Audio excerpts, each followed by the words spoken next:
너희는 여호와 우리 하나님을 높여 그의 발등상 앞에서 경배할지어다. 그는 거룩하시도다. 너희는 여호와 우리 하나님을 높이고 그 성산에서 예배할지어다. 여호와 우리 하나님은 거룩하심이로다. 하나님은 영이시니 예배하는 자가 영과 진리로 예배할지니라. 아멘.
마음이 상한 자를 고치시며 포로된 자에게 자유를 주시는 하나님 아버지, 죄와 사망의 포로가 되어 육신의 정욕대로 살던 저희가 주님께서 베푸시는 은혜를 받고자 하나님 계신 성전으로 나왔습니다. 참 마음으로 회개하며 슬퍼하는 자에게 화관을 주시어 죄를 대신하게 하시고 성령의 기름 부으심으로 말미암아 근심을 대신하여 찬송하게 하여 주옵소서. 오만한 자들은 주님의 목전에 서지 못한다고 하셨으니 저희로 더욱 겸손한 마음으로 예배하게 하여 주옵소서. 성령님께서 이 예배를 온전히 주관하여 주시기를 원하오며 예수님의 이름으로 기원하옵나이다. 아멘.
함께 자리에 앉으시고 고백의 기도를 드립니다. 하나님, 저희는 그리스도와 함께 다시 살리심을 받은 성도가 되었건만 신령하고 아름다운 위의 것을 찾으며 살지 못했음을 주님 앞에 회개합니다. 땅에 있는 지체를 죽이라 하셨건만 음란과 부정과 사욕과 악한 정욕과 탐심이 가득한 삶을 살았음을 고백합니다. 성도의 입에 합당하지 않은 말을 하였으며 우리의 마음은 분함과 노여움에 사로잡혀 있었습니다.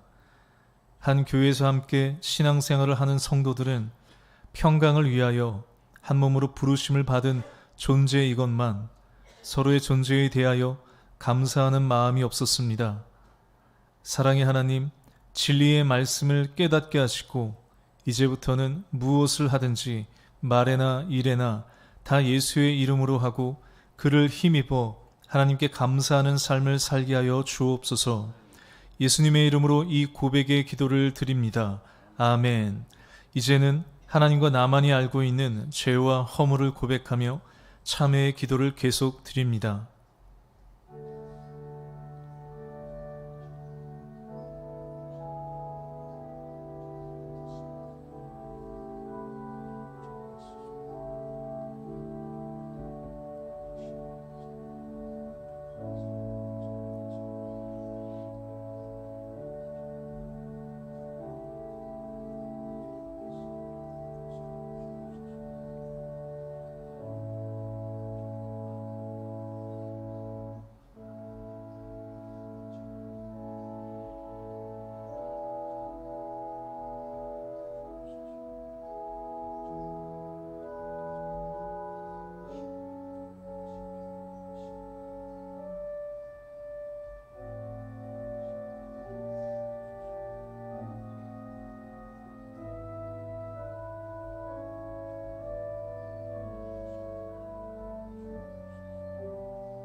모든 사람이 죄를 범하였음에 하나님의 영광에 이르지 못하더니 그리스도 예수 안에 있는 성령으로 말미암아 하나님의 은혜로 값없이 의롭다 하심을 얻은 자 되었느니라. 아멘. 나는 전능하신 아버지 하나님, 천지의 창조주를 믿습니다. 나는 그의 유일하신 아들 우리 주 예수 그리스도를 믿습니다. 그는 성령으로 잉태되어 동정녀 마리아에게서 나시고 본디오 빌라도에게 고난을 받아 십자가에 못 박혀 죽으시고 장사된 지 사흘 만에 죽은 자 가운데서 다시 살아나셨으며 하늘에 오르시어 전능하신 아버지 하나님 우편에 앉아 계시다가 거기로부터 살아있는 자와 죽은 자를 심판하러 오십니다. 나는 성령을 믿으며 거룩한 공교회와 성도의 교제와 죄를 용서받는 것과 몸의 부활과 영생을 믿습니다. 아멘. 다 함께 자리에서 일어나시고 우리 교독문 11번 성시를 교독하겠습니다. 여호와여 의의 호소를 들으소서. 나의 울부짖음에 주의하소서.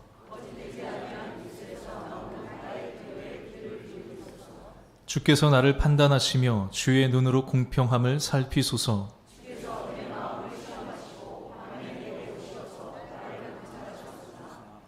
흠을 찾지 못하셨사오니 내가 결심하고 입으로 범죄하지 아니하리이다.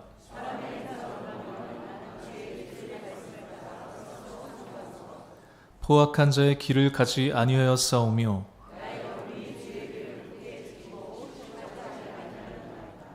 하나님이여 내게 응답하시겠으므로 내가 불렀사오니 주께 피하는 자들을 그 일어나 치는 자들에게서 오른손으로 구원하시는 주여. 아멘.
사랑의 하나님, 우리의 구원이 우리 자신의 노력이나 행위, 공로에 의지하지 아니하고 오직 하나님의 사랑과 은혜로 말미암았음을 감사합니다.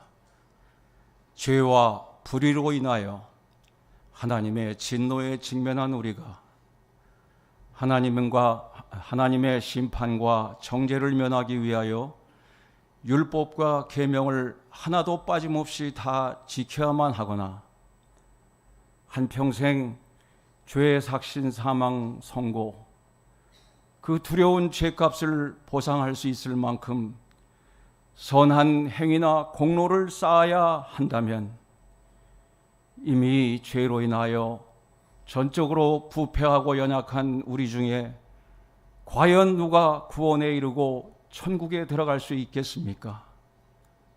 죄로 인하여 영 죽을 수밖에 없는 우리를 포기하지 않으시고 예수 그리스도로 말미암아 하나님의 의를 값없이 덧입혀 주시는 하나님 아버지께 찬양합니다.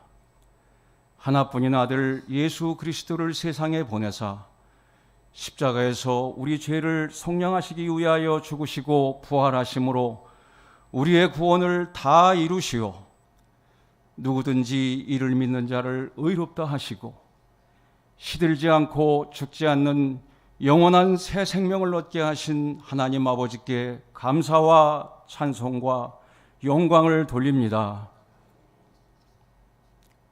용서의 하나님 아버지, 이렇게 측량할 수 없는 큰 구원의 은혜와 사랑을 받았음에도 구원의 복음의 능력을 온전히 믿지 못하고 자주 죄의식과 정죄감에 사로잡혀 방황하고 한탄했던 우리를 용서하여 주옵소서.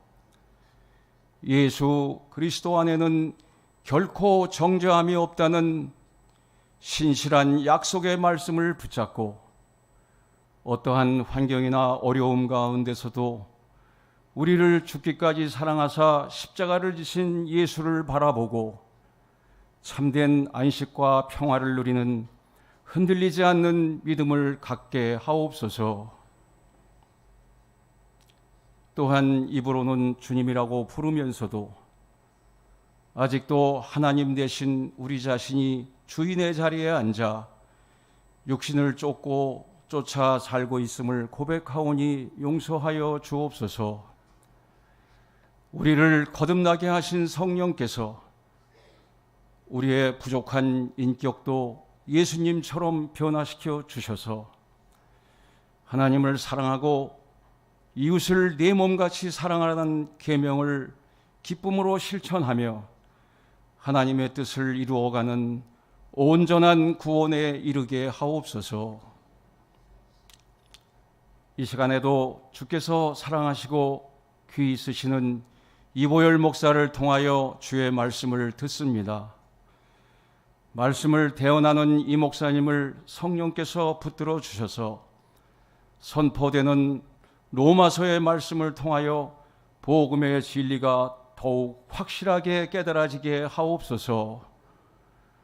오직 주의 말씀만이 우리의 영혼을 살리고 인격과 삶을 변화시킬 수 있다고 믿사오니 무뎌진 우리의 길을 열어주시고 굳건한 믿음을 불러일으켜 주셔서 우리의 신앙과 삶을 새롭게 하여 주옵소서.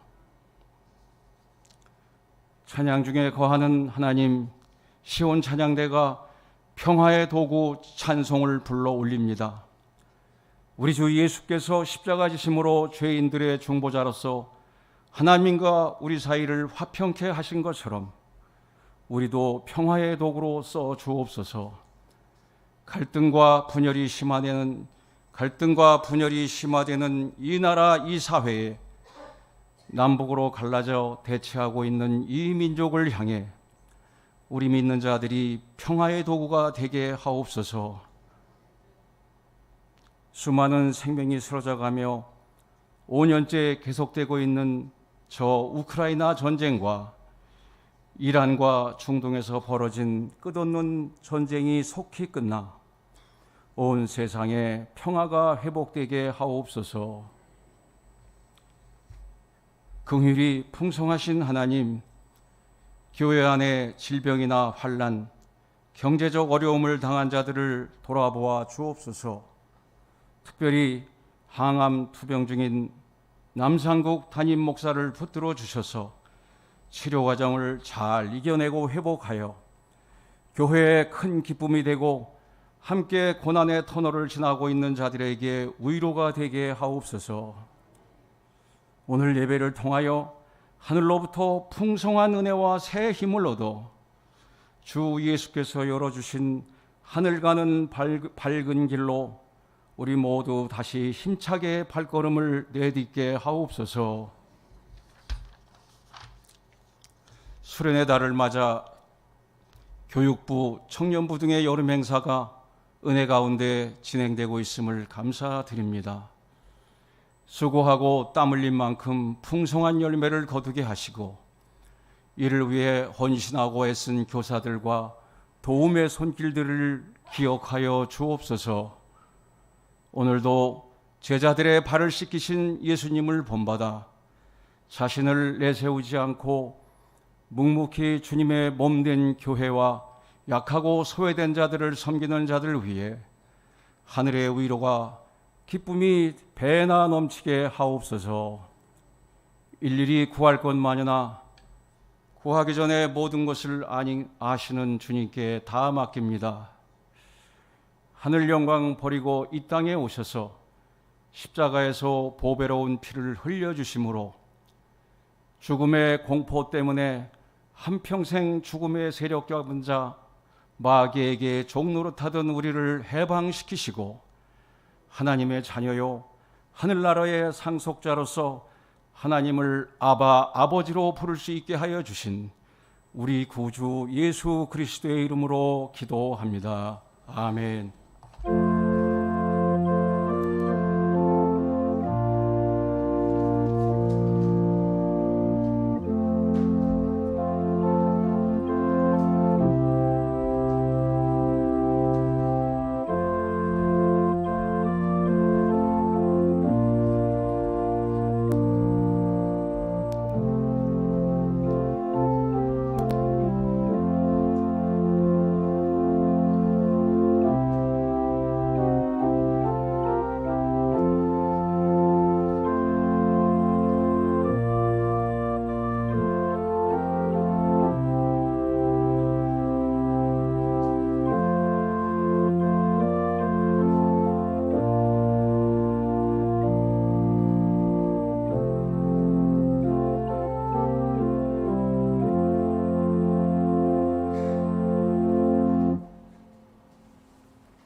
시온 찬양대 은혜의 찬양 감사를 드립니다.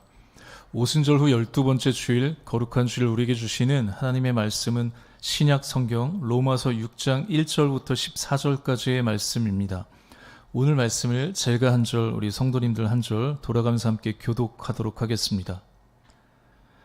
그런즉 우리가 무슨 말을 하리요? 은혜를 더하게 하려고 죄에 거하겠느냐?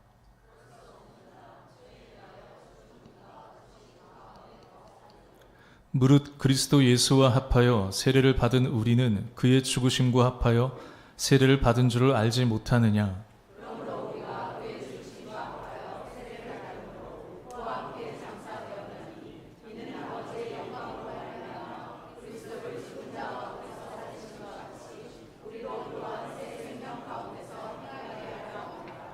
만일 우리가 그의 죽으심과 같은 모양으로 연합한 자가 되었으면 또한 그의 부활과 같은 모양으로 연합한 자도 되리라.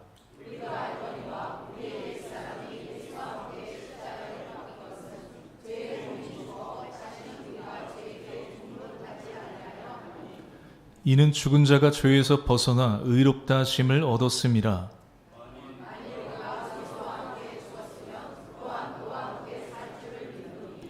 이는 그리스도께서 죽은 자 가운데서 살아나셨음에 다시 죽지 아니하시고 사망이 다시 그를 주장하지 못할 줄을 알미로라.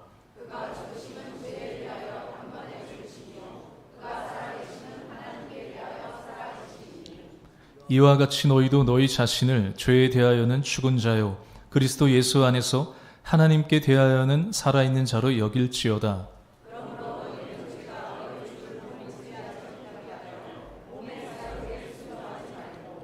또한 너희 지체를 불의의 무기로 죄에게 내주지 말고 오직 너희 자신을 죽은 자 가운데서 다시 살아난 자 같이 하나님께 드리며 너희 지체를 의의 무기로 하나님께 드리라.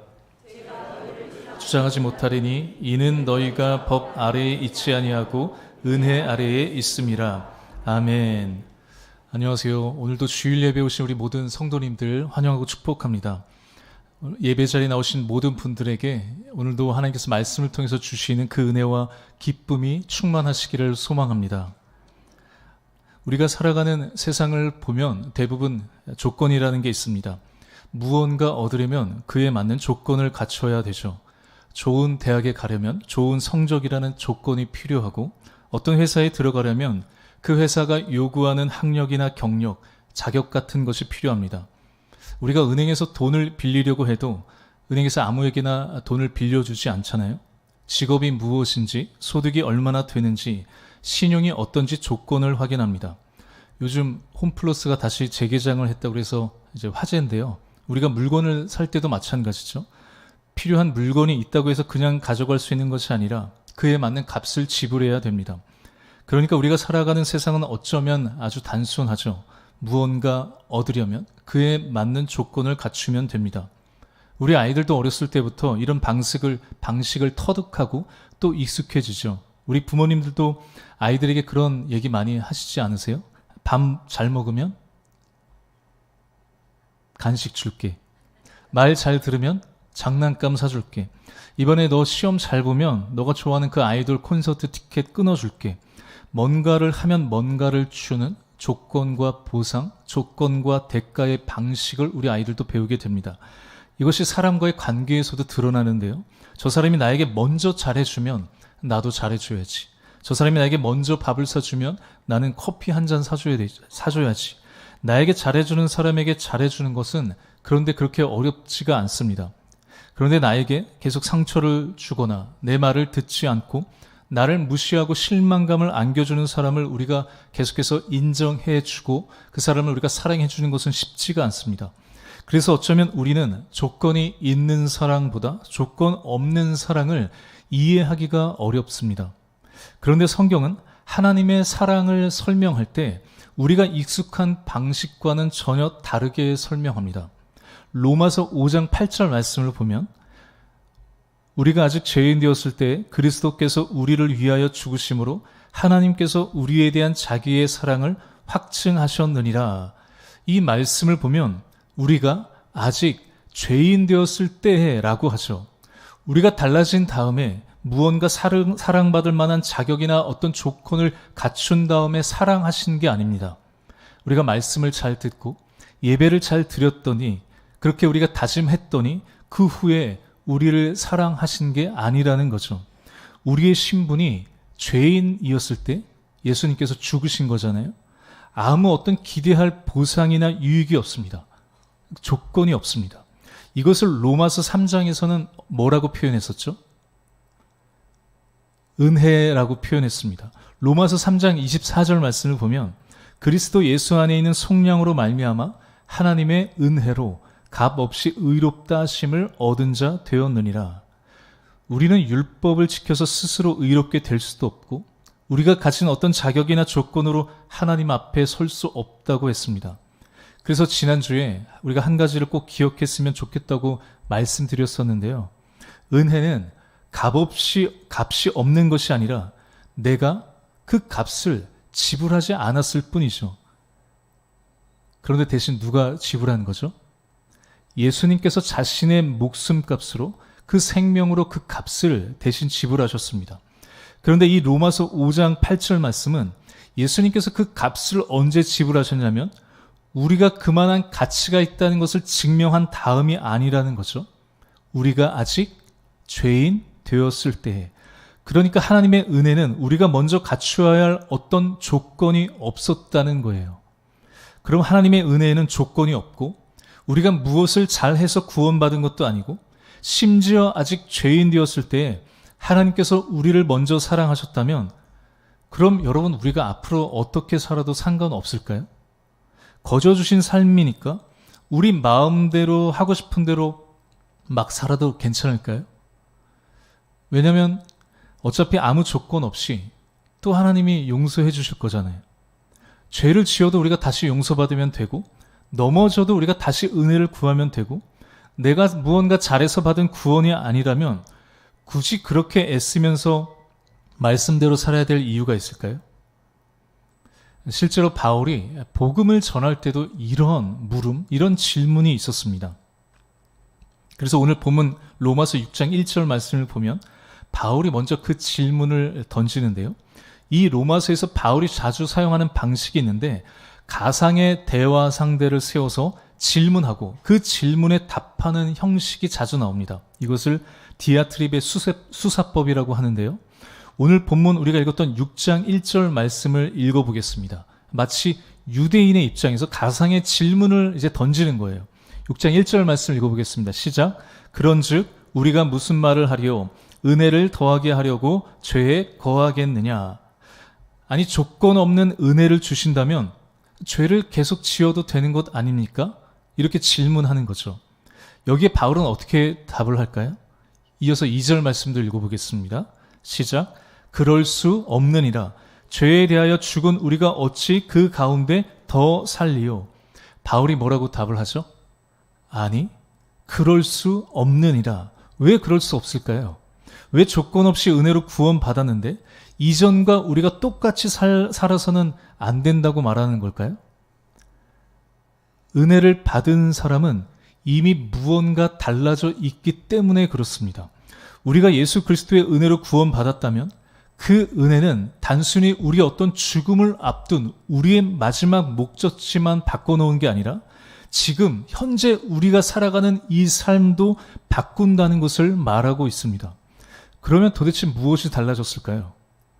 우리 오늘 본문 3절 말씀도 같이 함께 읽어보겠습니다. 시작. 무릇 그리스도 예수와 합하여 세례를 받은 우리는 그의 죽으심과 합하여 세례를 받은 줄을 알지 못하느냐. 바울은 먼저 우리의 어떤 행동이 달라졌다고 말하지 않습니다. 그래서 너가 이제 예수를 믿었으니까 죄 짓지 마라. 더 착하게 살아라. 말씀대로 살아라. 그보다 우리가 누구와 함께 되었는가, 우리의 신분이 어떻게 달라졌는지를 말하고 있습니다. 3절 말씀 보면 세례가 나오죠. 우리가 교회에서 세례를 받을 때 어떤 사람들이 세례를 받죠? 저는 앞으로 욕하지 않겠습니다. 저는 매일 말씀을 읽겠습니다. 말씀대로 살아가겠습니다. 어떤 조건을 갖춘 사람에게 우리가 세례를 베푸는 게 아닙니다. 예수 그리스도가 나의 구주이심을 믿고 구주로 고백하는 사람들에게 세례를 베풉니다. 이제 내가 누구에게 속한 사람인가를 보여주는 표시가 바로 이 세례라고 할 수 있습니다. 그래서 바울은 아주 독특한 표현을 사용하는데요. 나를 위해 죽으신 예수님과 합하여 세례를 받는다고 표현하죠. 이것을 그리스도와의 연합이라고 하는데요. 예수님을 믿는다는 것은 단순히 우리가 나는 예수님이 계신 것을 믿고 예수님이 하나님의 아들이라는 사실을 인정합니다. 이 정도에서 끝나는 것이 아니라 예수 그리스도와 내가 하나로 연결되었다는 것을 말합니다. 즉 예수님께 일어난 일이 이제 나와는 상관없는 일이 아니라 예수님께 일어난 일이 나에게도 일어난 일이 되는 거죠. 그럼 예수님께서 십자가에 죽으셨잖아요. 바울은 뭐라고 하죠? 우리도 그와 함께 예수님과 함께 죽었다고 합니다. 예수님께서 장사되실 때 우리의 옛사람도 그와 함께 장사되었다는 거예요. 그런데 예수님께서 다시 살아나셨잖아요. 그럼 우리도 어떻게 될까요? 우리 4절 말씀을 함께 읽어볼까요? 시작. 그러므로 우리가 그의 죽으심과 합하여 세례를 받음으로 그와 함께 장사되었나니 이는 아버지의 영광으로 말미암아 그리스도를 죽은 자 가운데서 살리심과 같이 우리로 또한 새 생명 가운데서 행하게 하려 함이라. 마지막 말씀을 보면 우리로 또한 새 생명 가운데서 행하게 하려 함이라. 예수님께서 다시 사신 것처럼 예수님과 연합한, 예수님과 하나가 된 우리가 우리에게 새로운 생명이 주어졌다는 겁니다. 우리가 예수님을 믿고 은혜를 받았다는 것은 단순히 죽은 다음에 천국에 가는 것만을 의미하는 것이 아니라는 거예요. 물론 이것도 구원입니다. 그렇지만 지금 우리의 삶에 새로운 생명이 시작되었다고 말하고 있습니다. 그런데 우리가 여기서 오해하면 안 되는 게 있거든요. 새 생명을 얻었다고 해서 우리 성도님들 우리가 갑자기 완벽한 사람이 될까요? 그렇지 않죠. 우리가 예수님을 나의 구주로 고백하고 믿었다고 해도 심지어 세례를 받았다고 해도 우리는 넘어지고 또 우리는 화도 나고 미운 사람이 생기고 또 죄를 짓습니다. 그래서 많은 경우 이 구원에 대해서 우리가 착각하는 게 있는데요. 너 구원 받았어? 너 예수님 진짜 믿어? 그런데 너 왜 맨날 싸우고 미워하고 죄를 짓는 거야? 심지어 너는 목사잖아. 너 장로, 권사, 집사 맞아? 구원받았는데 왜 그렇게 살아? 서로의 구원을 의심하는 것이 여러분 복음의 목적은 아닙니다. 새 생명을 받은 아이는 어떻게 해야 되죠? 성장해야 됩니다. 아이가 걸음마를 배우다가 넘어졌다고 해서 너 정말 태어난 건 맞아? 이렇게 묻지 않거든요. 태어났기 때문에 넘어지면서도 다시 일어나고 걷는 법을 배우고 자라는 거죠. 믿음도 그렇다는 거예요. 새 생명을 얻었다면 그 생명은 계속해서 자라가야 되는 것이죠. 우리가 구원을 받았다고 하더라도 여전히 우리는 죄를 짓고 넘어지게 되어 있습니다. 그런데 뭐가 달라졌을까요? 우리 6절 말씀도 같이 한번 읽어볼까요? 시작. 우리가 알거니와 우리의 옛사람이 예수와 함께 십자가에 못 박힌 것은 죄의 몸이 죽어 다시는 우리가 죄에게 종노릇 하지 아니하려 함이니.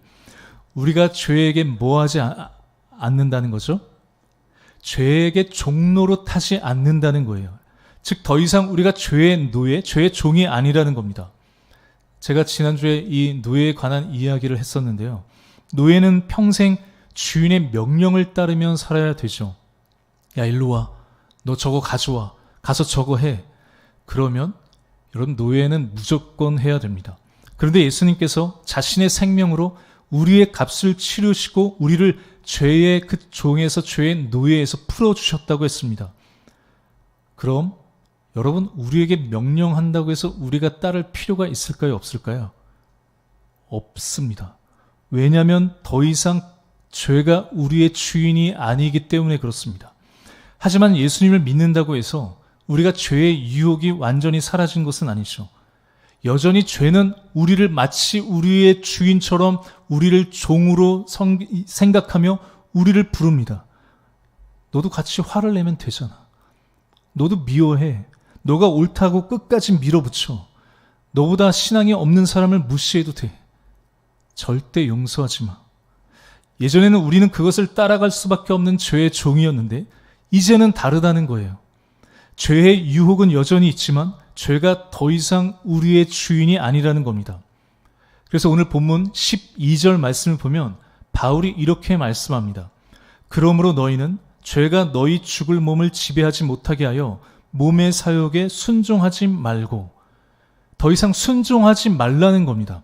죄가 우리를 유혹할 수는 있습니다. 화가 날 수 있죠. 그러나 반드시 우리가 화를 쏟아내야 되는 것은 아니죠. 우리가 누군가가 미울 수 있습니다. 그러나 여러분, 우리가 계속해서 누군가를 미워하며 살아야 되는 것은 아닙니다. 나를 무시한 사람에게 똑같이 갚아주고 싶은 마음이 생길 수 있지만 꼭 그렇게 해야 되는 것은 아니죠. 왜냐하면 주인이 달라졌기 때문입니다.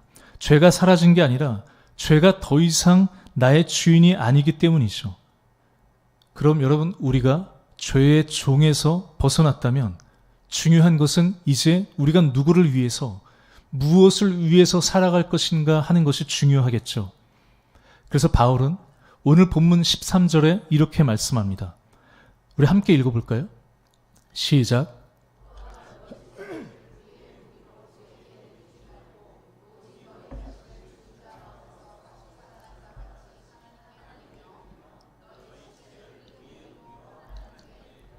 아멘. 바울은 너희의 지체를 의의 무기로 하나님께 드리라 라고 합니다. 지체가 뭘까요? 지체. 우리의 몸, 각 부분, 손과 발, 그리고 우리의 입술입니다. 내가 가지고 있는 시간이고, 물질이고, 재능이고, 결국 지금 내가 가지고 있는 나의 삶이라고 할 수 있겠죠. 제가 이번 주 그 교회에 있는데, 교회로 전화 한 통화가 왔습니다. 송파구 쪽에, 성남 쪽에 있는 그 위례 도시, 신도시에 있는 한 빵집에서 저희 수요 사랑의 식탁에 빵을 제공해 주시겠다는 연락을 받았습니다. 지나가시다가 교회 앞에 있는 걸려있는 그 현수막을 보시고 그 빵집에서 아주 좋은 재료, 유기농으로 만든 빵을 주시겠다는 거예요. 그런데 여러분, 저희 교회랑 아무 관련이 없잖아요. 그래서 뜻밖의 연락을 받고 제가 너무나 신기하고 감사하면서 또 너무 기분이 좋았습니다. 매주 우리 수요일 섬기시는 분들 누가 돈을 주는 것도 아니고 무슨 대가나 보상이 있어서 하는 것도 아니죠. 그냥 누군가에게 따뜻한 밥 한 끼를 나누기 위해서 나의 시간과 자기의 손과 발을 내어놓은 거잖아요. 저는 이렇게 섬긴 지 얼마 안 되었지만 가끔 그런 생각을 했습니다. 누가 우리 권사님들 잘하고 계시다고 한마디만 해주면 좋겠다. 무슨 대단한 보상을 받아야 된다는 것이 아니라 수고하십니다. 참 귀한 일을 하고 계십니다. 지치지 마세요. 누가 그렇게 한마디만 해줘도 큰 위로가 되지 않을까요? 한 번은 그 저희 교회 성도님이 아니신데 한 분이 그 수요일날 오셔서 큰 감동이 되셨는지 큰 금액의 선교 헌금을 하시기도 하셨습니다. 제가 그 봉투를 봤는데 제 손이 떨리더라고요. 그런데 개인적으로 그 시간들을 통해서 하나님께서 우리를 격려해 주시는 것 같다라는 마음이 들었습니다. 내가 보고 있으니 지치지 말고 계속 해달라고 저는 그렇게 느껴졌거든요. 그런데 하나님께서 직접 빵을 들고 오신 것은 아니잖아요. 누군가가 현수막을 보고 그 사람의 마음이 움직이고 자기가 있는 것을 내어놓았습니다. 자신이 가진 빵을 조금 나누는 일이었을지 모르지만 하나님께서 한 사람의 그 손을 사용하셔서 그것이 다른 누군가에게는, 그리고 우리에게는, 우리 주위의 어르신들에게 와서 그것이 위로와 격려가 되었습니다. 그런데 조심할 것은, 제가 이 이야기를 하는 것은 우리 교회는 이런 일도 합니다. 우리 사랑의 식탁은 이렇게 일을 잘하고 잘 섬깁니다. 그것을 드러내기 위한 것이 절대 아니거든요. 결코 자랑하기 위한 것이 아닙니다. 오늘 본문 13절 말씀을 보면 바울은 너희 지체를 의의 무기로 사람들에게 보여주라라고 하지 않습니다. 너희 지체를 의의 무기로 하나님께 드리라라고 하죠. 우리가 로마서 2장에서 봤던 유대인들도 하나님께서 주신 좋은 율법을 가지고 우리는 저 사람들과 다르다, 그렇게 다른 사람들과 자신들을 비교하기 시작했습니다. 좋은 것을 가지고 있었는데 그 좋은 것이 다른 사람을 판단하는 기준이 되어 버린 것이죠. 우리도 마찬가지가 아닐까요? 나는 이렇게 섬기는데 저 사람은 왜 안 하지? 나는 이렇게 하는데 저 사람은 왜 저럴까? 그렇게 되는 순간 좋은 일이 오히려 다른 사람을 판단하는 도구가 될 수도 있습니다. 그래서 오늘 이 바울이 사용한 무기라고 하는 이 표현이 참 중요한 것 같습니다. 무기는 우리 성도님들 뭐가 중요할까요? 방향이 중요합니다. 무기는 누군가를 공격하고 찌르는 도구가 될 수 있지만 누군가를 보호해주거나 누군가를 돕는 도구가 될 수도 있거든요. 우리가 가지고 있는 무기, 내 손으로 만든 것이 하나님께 드릴 때 누군가에게 위로를 줄 수 있고 힘이 되어 줄 수도 있습니다. 그러나 내가 가진 손으로 누군가를 정죄하고 판단하는 손이 될 수도 있겠죠. 말씀으로 사람을 살릴 수도 있지만 말씀을 가지고 누군가를 정죄할 수도 있습니다. 봉사로 우리가 누군가를 섬길 수 있지만 그 봉사를 가지고 나를 드러낼 수도 있습니다. 헌신으로 우리가 누군가를 사랑할 수 있지만 나는 이렇게까지 하는데 왜 쟤는 아무것도 안 해? 그 헌신이 다른 사람을 판단하는 기준이 될 수도 있습니다. 그래서 바울은 단순히 의의 무기를 가져라 그렇게 말하지 않죠. 너희 지체를 의의 무기로 하나님께 드리라. 방향이 하나님이어야 한다는 겁니다. 사람들에게 인정받기 위해서도 아니고 내가 더 괜찮은 사람이라는 것을 증명하기 위해서도 아닙니다. 우리가 이미 아무 조건 없이 은혜를 받았기 때문에 그 은혜에 감사해서 우리의 삶을, 우리의 지체를, 나의 손과 나의 입술을 하나님께 드리는 것이죠. 그러면 오늘 제목의 질문을 다시 한번 해보겠습니다. 무엇이 달라졌습니까? 예수님을 믿었다고 갑자기 완벽한 사람이 된 것이 아니라 우리는 여전히 넘어질 수 있고 여전히 죄의 유혹을 받을 수도 있습니다. 그런데 조금씩 달라지는 것이 있는데 그것은 우리의 삶의 방향, 우리의 몸으로 사용하는 그 방향이 달라지는 것이죠. 사람을 판단하는 데 사용했던 우리의 입술이 누군가를 격려하는 그런 입이 되고 누군가를 가리키며 정죄하던 손가락이 넘어진 사람을 붙잡아주는 손이 되고 나만을 위해서 사용했던 시간과 물질이 누군가를 살리고 세우는 데 사용하기 시작합니다. 내 손이, 내 입이 달라진 것도 아니라 그것을 사용하는 방향이 달라진 것이죠. 그래서 저는 이번 주 사랑의 식탁에 빵을 보내주시겠다는 이야기를 들으면서 감사하면서 동시에 이런 기도를 하게 됩니다. 하나님, 사랑의 식탁이 우리의 자랑이 되지 않게 해주십시오. 우리가 다른 사람보다 낫다는 것을 보여주는 일이 되지 않게 해주십시오. 그저 누군가에게 따뜻한 마음을 전하는 하나님과 손과 발로 우리를 사용해 주십시오. 그리고 사랑의 식탁뿐만 아니라 우리 교회에서 이루어지는 모든 섬김이 그랬으면 좋겠습니다. 이름 없이 주방에서 섬기는 손도, 보이지 않는 곳을 청소하는 손도, 어떤 사람들을 위해서 기도하는 그 손도, 누군가를 기다려주고 넘어졌을 때 다시 일어날 수 있도록 우리가 곁에 있어주는 것도, 사람들이 알아주지 않더라도 그것이 하나님께 드려진다면 모두 하나님께서 사용하시는 의의 무기가 될 수 있다는 것을 이 로마서 6장은 우리에게도 말씀하고 있습니다. 어쩌면 이번 한 주 하나님께서 누군가를 위로하시고 넘어진 누군가를 다시 일으켜 주시기 위해서 사용하고 싶은 것이 그 손과 발이 여기 계신 우리 모든 성도님들의 손과 발이 될지도 모르겠습니다. 오늘 본문은 동일하게 우리에게도 너희 지체를 의의 무기로 하나님께 드리라 라고 말씀하고 있습니다. 우리 성도님들, 우리가 아무 조건 없이 그 은혜를 받았다면, 세상에 줄 수 없는 무한하신 하나님 아버지의 사랑을 우리가 경험했다면 그 은혜를 기억하며 우리에게 주어진 손과 발과 입과 시간과 물질, 우리의 모든 삶을 보여주는 것이 아니라 하나님께 드리고 그것을 통해서 누군가를 판단하고 정죄하는 것이 아니라 누군가를 다시 일으켜주고 함께 걸어가지고 함께 새 생명 가운데 자랄 수 있도록, 성장할 수 있도록 돕는 그런 하나님의 손과 발로 살아가는 우리 모든 성도님들 되시기를 소망합니다. 그래서 이번 한 주도 하나님께서 우리에게 주신 삶을 우리가 어디에 사용할 것인지 생각하여 우리의 모든 삶을 의의 무기로 하나님께 드리며 살아갈 수 있는 저와 여러분 되시기를 주님의 이름으로 축복합니다. 기도하겠습니다. 하나님 감사합니다.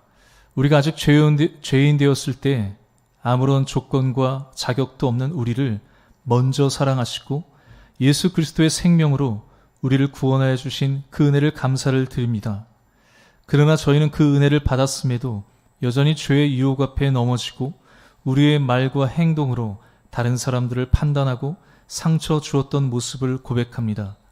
이제 죄가 우리의 주인이 아니라 주님께 속한 새로운 생명으로 살아가게 하여 주시고 우리에게 주신 손과 발과 입과 우리 모든 시간과 물질을 하나님께 드리는 삶을 살아가게 하여 주시옵소서.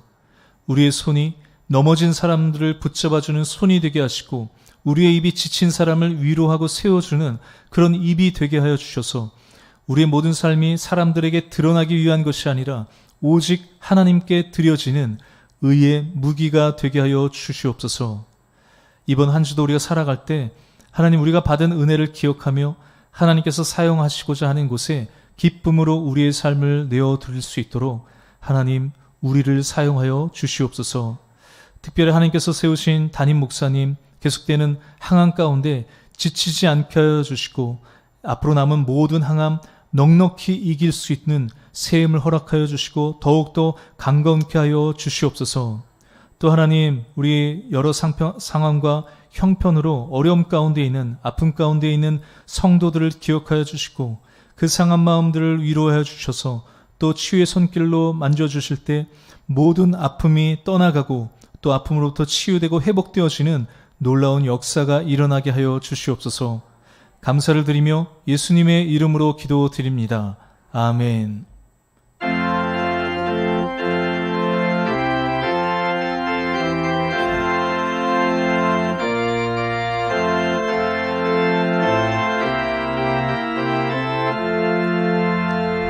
나 이제 주님의 새 생명 얻은 몸 옛것은 지나고 새 사람이로다.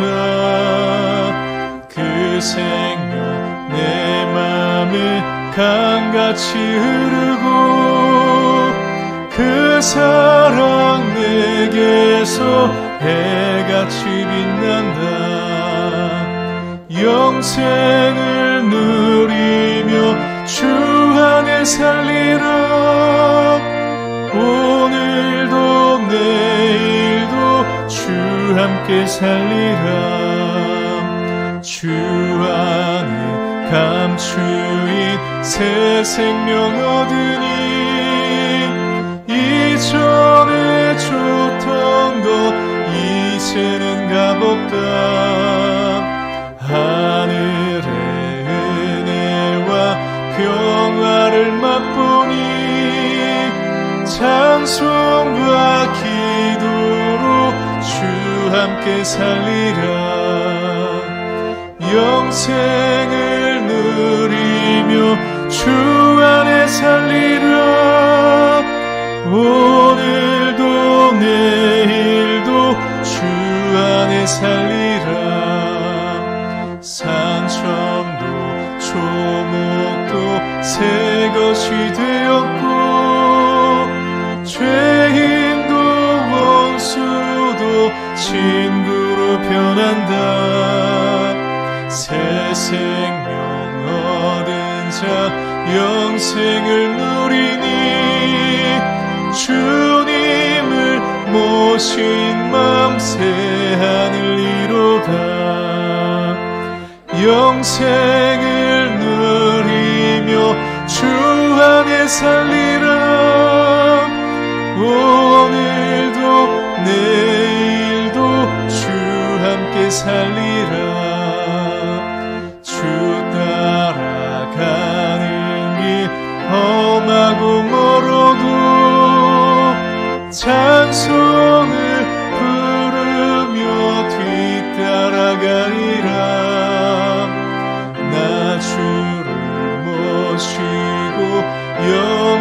살리라. 날마다 섬기며 주 함께 살리라. 영생을 누리며 주 안에 살리라. 오늘도 내일도 주 함께 살리라.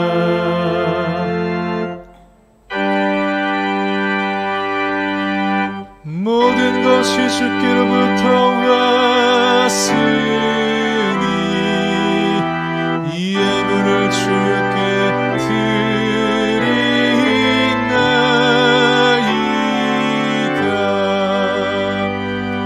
아멘.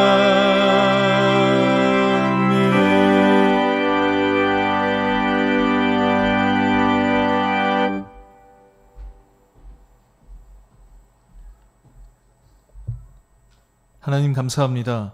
오늘도 거룩하고 복된 주일, 하나님의 자녀들, 하나님의 백성들, 하나님의 전에 나와 예배할 수 있도록 우리에게 생명과 건강을 주시고 삶의 모든 시간들 감사의 마음을 담아 예배하게 하시니 감사를 드립니다. 우리에게 주신 모든 것 하나님께서 허락하신 은혜의 선물임을 고백하며 물질과 소득의 10분의 1을 구별하여 11조의 예물을 드립니다. 또 선교 장학 구제, 건축 여러 목적으로 감사 예물을 하나님께 드립니다. 이 마음과 정성을 기억하여 주시고 더 풍성하게 나눌 수 있는 복의 복을 더하여 주시옵소서. 감사드리며 축복하오며 예수님의 이름으로 봉헌의 기도를 드립니다. 아멘.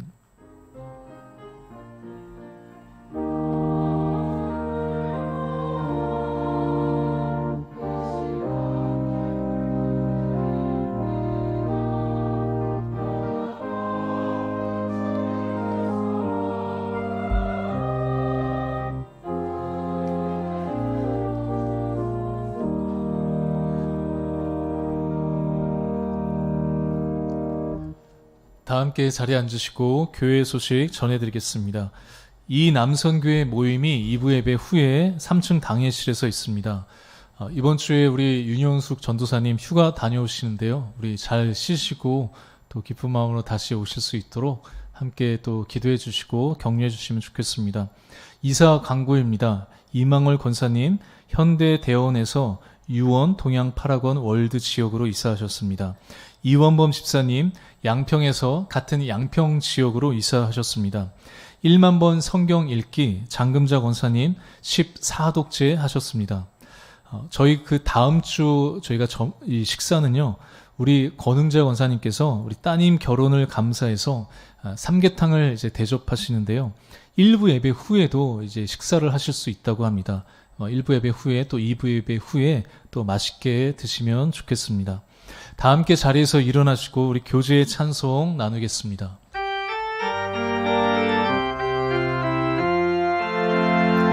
주의 사랑으로 사랑합니다. 주의 사랑으로 사랑합니다. 형제 안에서 주의 영광을 보며 주의 사랑으로 사랑합니다.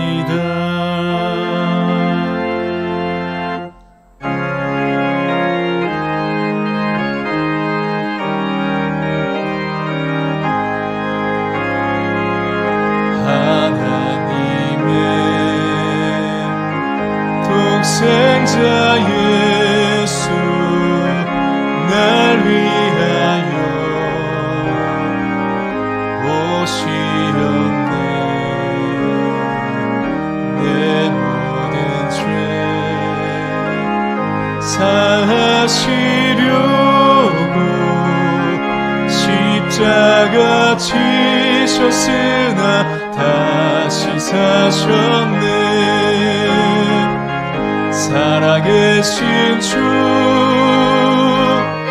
나의 참된 소망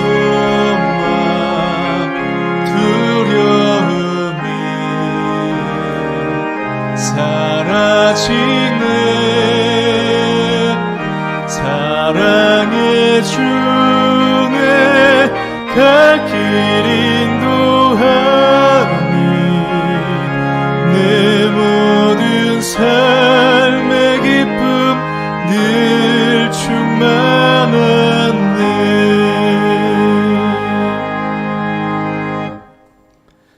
이제는 우리가 아직 죄인 되었을 때에 우리를 사랑하신 우리 주 예수 그리스도의 은혜와 아무 조건 없는 하나님 아버지의 크신 사랑하심과 우리의 모든 삶을 의의 무기로 하나님께 드려지도록 도우시고 인도하시는 성령님의 교통하심이 삶의 모든 자리에서 하나님의 손과 발로 살아가기를 소망하는 영숙의 모든 성도들의 가정과 일터와 그 삶의 자리 위에 영원히 함께 하시기를 간절히 축원하옵나이다. 아멘.